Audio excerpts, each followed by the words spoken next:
आपको सबसे पहले कब एहसास हुआ कि भारत ही वो जगह है, भारत ही आपका घर है, यहीं पर आपको बस जाना चाहिए? देखिए मुझे लगता है कि इस देश ने मुझे पूरा जीवन दिया। माँ ने मुझे शरीर दिया, वहाँ शिक्षा दिया, सब कुछ वहाँ दिया, लेकिन द रियल लाइफ, जो सचमुच, जो जीवन की रस, जीवन की मीनिंग, वो भारत ने मुझे दिया। तो शायद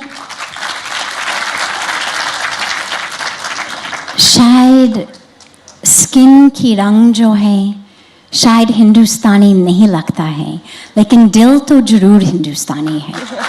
क्या बात है। और जब मैं पहले आई यहाँ, मुझे मालूम नहीं था कि कुछ ऐसा जीवन है जिसमें ढूंढना चाहिए। I was not looking for anything. I didn't even know there was anything to look for. मैं 25 साल की थी, मैंने स्टैनफोर्ड यूनिवर्सिटी में ग्रेजुएशन किया, फिर मैं PhD कर रही थी और एक छुट्टी लिया, बैकपैक लेके घूमने के लिए आए। लेकिन जब गंगा किनारे आ गया, सबसे पहले जगह was ऋषिकेश। ये तो इसलिए मैं कहती हूँ कि सब उनकी कृपा से हैं। हमको लगता है कि हम सब कुछ कर रहे हैं या करा रहे हैं, लेकिन सच है कि everything is just due to grace. जब गंगा किनारे मैं पहले आई, गंगा जी की दर्शन की, तो केवल आंखों से दर्शन नहीं हुआ, बल्कि माय एंटायर बीइंग को दर्शन मिला गंगा जी का। और मैं इतने रो पड़े, आई बर्स्ट इनटू टीयर्स। और मुझे मालूम था कि मैं अपने घर आ गया हूँ, मैं माँ की गोद में आ गया हूँ। I knew this was my home और मुझे यहाँ रहना। और जब मैंने देखा जो वहाँ के लोग, जो ऋषिकेश में रहने वाले लोग, गंगा किनारे रहने वाले लोग, मैंने देखा कि विदेश की स्टैंडर्ड से we could look at them and say oh ये गरीब है, poor people. लेकिन उनके self assessment, there was no poverty at all, बल्कि they were richer than anyone I knew growing up, because inside them they were full. उनको लगता कि सब कुछ अपने पास है। आप किसी से पूछो वहाँ, भाई साहब कैसा है, बस सब भगवान की कृपा। आप हिमालय में जाओ, the mothers who are carrying pounds of firewood on their heads, उनसे पूछिए, माँ आप कैसे हैं, बस सब गंगा की कृपा। अमेरिका में जाओ, सबसे अमीर व्यक्ति से पूछो हाउ आर यू, और आपको पूरा लिस्ट मिलेगा, ये प्रॉब्लम है, वो प्रॉब्लम है, ये प्रॉब्लम, ये वो सब। तो अब आप मुझे ये बताइएगा कि who is rich, who is poor. तो मुझे मालूम था शुरू में there is a secret here and I need to stay and I need to find out that secret, and that secret of this culture, भारतीय संस्कृति जो है वो केवल जिन्होंने भारत में जन्म लिया वो केवल उनके लिए नहीं है, it's for everyone. Those teachings, those truths, those insights, this inspiration वो सबके लिए है। नहीं तो सनातन कैसे होगी? जब हम कहते हैं सनातन धर्म, if it's eternal, if it's universal, if it's infinite, तो सबके लिए है। और वो धर्म, वो संस्कृति ने मेरा दिल खींच लिया। और अब 23 साल हो गया माँ गंगा के रहने के अवसर मिला, पूज्य स्वामी जी की चरण में रहना के अवसर मिला परमार्थ निकेतन में। और लोग मुझे कहते हैं कि क्या आप हमेशा तक यहाँ रहेंगे? Do you think you'll stay forever? And I always say कि देखो यहाँ आने से पहले I thought I was running my life. I thought I was calling the shots. But God's grace has changed and transformed my life in such a way कि मुझे लगता नहीं है कि मैंने कुछ भी छोड़ दिया. लोग कहते हैं वो आप सब कुछ छोड़ के आई, लेकिन सच बात यह है कि मैंने जो छोड़ा वो जीवन की जरूरी चीज़ नहीं है. ठीक है, थोड़ा सा सुविधा है, थोड़ा सा लग्जरी है, थोड़ा सा कंफर्ट है, थोड़ा सा कन्वीनियंस है, लेकिन उस चीज़ों से जीवन नहीं बनता है. मेरा सारे यंग भाई बहन, मैं सबको बताना चाहती हूँ कि आप विदेश जाने की सपना मत लो. ऐसे नहीं है कि आप जाके जीवन बन जाएगा. पैसे से जीवन नहीं बनती है. कोई बड़ा मकान से जीवन नहीं बनती है. आपकी संस्कृति, आपकी कल्चर, आपकी वैल्यूज, आपकी हेरिटेज, आपकी रूट्स, उसी चीज़ों से जीवन बनती है. इसलिए इतने लोग विदेश से यहाँ आ रहे हैं. Because what is here is real life. And you are so blessed कि जन्म से मुझे 25 साल वेट करना पड़ता आने के लिए. आप सब लोगों ने यहाँ जन्म लिया. For that, you should be very, very thankful. आपको सुनकर तो ऐसा लग रहा है कि बस आंख बंद करके सुनते ही रहे.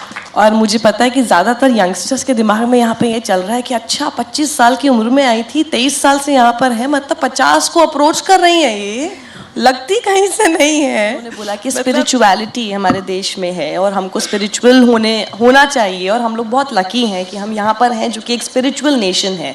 ज़्यादातर लोग जो हैं उसको कंफ्यूज करते हैं कि रिलीजन और स्पिरिचुअलिटी में क्या फ़र्क आप समझा पाएंगे, क्योंकि कई लोगों को लगता है कि हमको क्यों रिलीजियस होने की ज़रूरत है to be spiritual. So is it necessary कि आपको स्पिरिचुअल होने के लिए पहले रिलीजियस होना पड़ेगा? Great question. रोज खासकर विदेश लोगों के साथ, लेकिन आजकल इवन जो sophisticated and educated Indians में भी सुने लगा कि well, I'm not religious but I'm spiritual.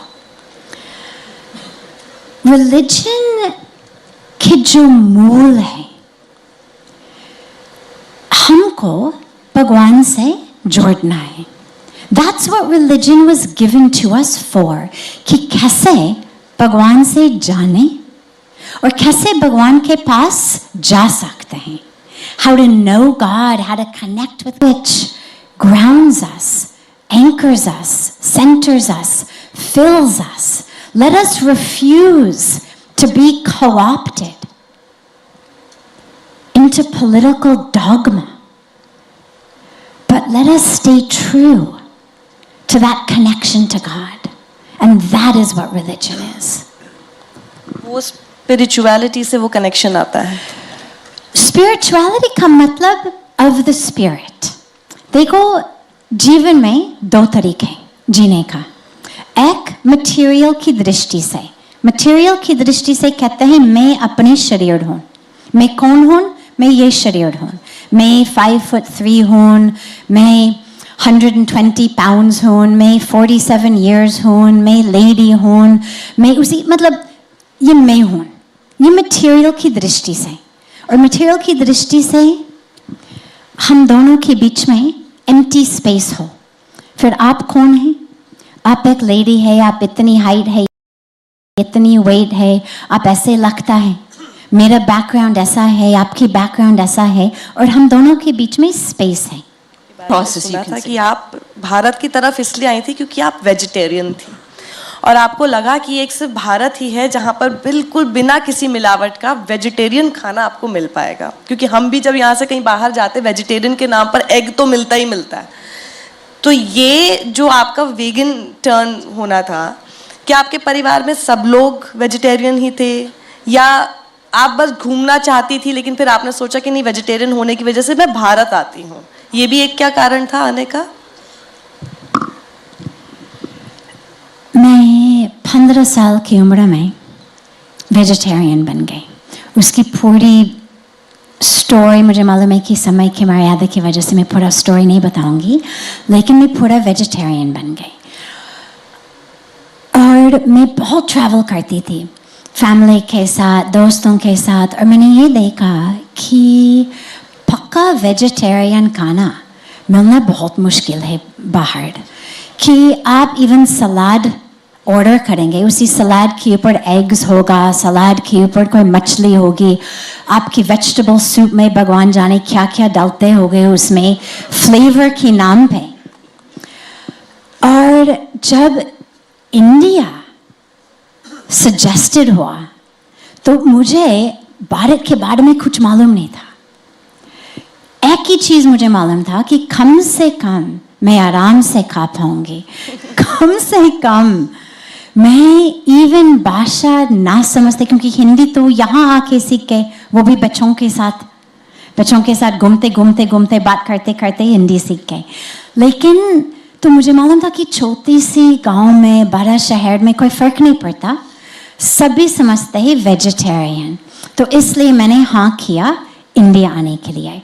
लेकिन उसकी एक last more important point is that कि मैं वेजिटेरियन कोई रिलीजियस रीज़न की वजह से नहीं बने हुई थी.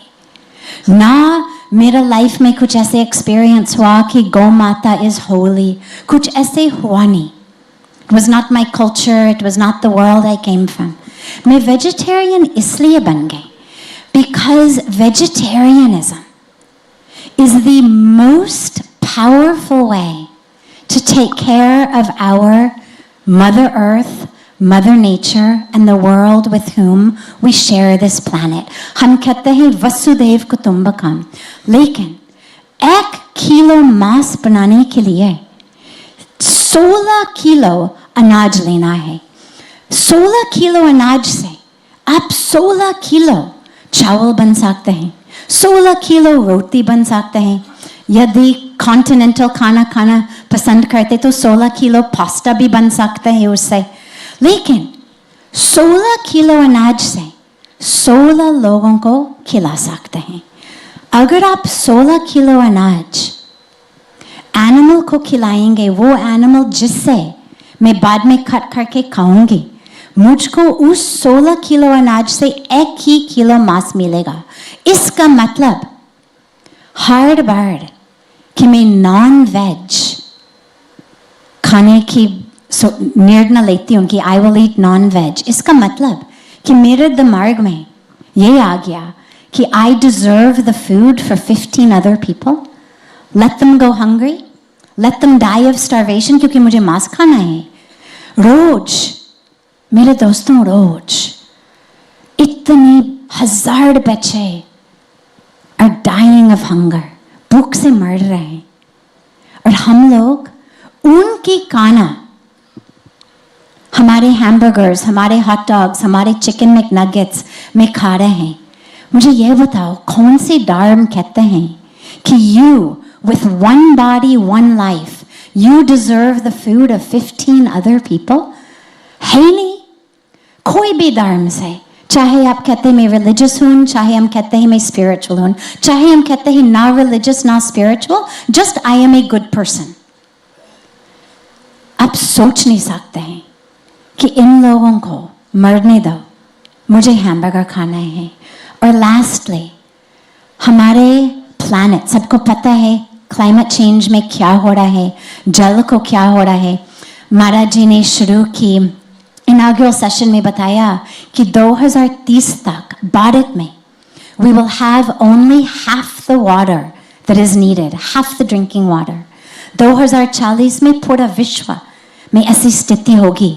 लेकिन the amount of water that goes into the production of 1 pound of beef, एक बार आप हैमबर्गर खाएंगे दोस्तों के साथ, जो जल उसी हैमबर्गर में जाएगी, क्योंकि पहले उनको अनाज देना है, उसी अनाज को पानी देना, फिर एनिमल को पानी देना, फिर जब मार देंगे उसकी ब्लड को धोना है. इतनी पानी लेता है कि 1 pound of beef, जो जल जो आप 6 महीने में तो आपका सभी रोज vegetarian नाते turn हैं, है होने ना? का एक बहुत बड़ा कारण एनवायरनमेंट प्रेमी होना भी था, बिकॉज Exactly.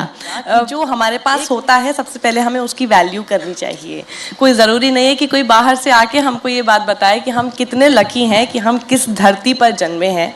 हमें उसका सम्मान तो करना ही करना है। मैं बिल्कुल जानती हूँ कि सभी लोग सम्मान करते हैं, लेकिन जितने क्रिटिसिज्म्स होते हैं उसके साथ साथ उसको सुधारने की कोशिश करनी चाहिए, बजाय इसके कि ये सही नहीं है वो सही नहीं है। अपना अपना कदम आगे बढ़ाएं। इनकी बातें सुनने के बाद मुझे ऐसे ही लगता है।